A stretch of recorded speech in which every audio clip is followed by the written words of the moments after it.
Stress અને negative ઇમોશન્સનું શું impact પડે છે આપણા હેલ્થ ઉપર એનું એક્ઝામ્પલ દ્વારા સમજાવું. સૌરવ ગાંગુલી જે ઇન્ડિયન ક્રિકેટ ટીમના કેપ્ટન હતા, એમની 2 વાર એન્જિયોપ્લાસ્ટી કરવી પડી, જે સૌથી સારામાં સારું ડાયટ અને ડિસિપ્લિનવાળું લાઈફ એક્સરસાઇઝ કરતા હતા, છતાં પણ એમની 2 વાર એન્જિયોપ્લાસ્ટી કરવી પડી. તો બીજું એક એક્ઝામ્પલ મિસ્ટર નિખિલ કામત જે ઝીરોદા કંપનીના ફાઉન્ડર છે, 45 યર ઓલ્ડ છે, 6 પેક એબ અને રોજે 1.5 કલાક જીમમાં જઈને એક્સરસાઇઝ અને સારામાં સારી ડાયટ ફોલો કરે છે. એમને બ્રેઇન સ્ટ્રોક આવ્યો, આ 4-6 મહિના પહેલાંની વાત છે. ત્યારે જ્યારે એમનો ઇન્ટરવ્યૂ લેવામાં આવ્યો ત્યારે ખબર પડી કે એમણે કીધું કે મારું સ્લીપ ડિસ્ટર્બ હતી અને સ્ટ્રેસ લેવલ ઘણું હતું.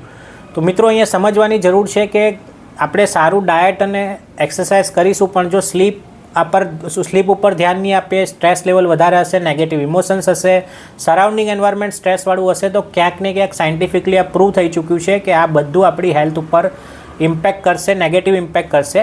હું doctor Gunjit Parmar, diabetes reversal health coach અને lifestyle disease specialist. Thank you.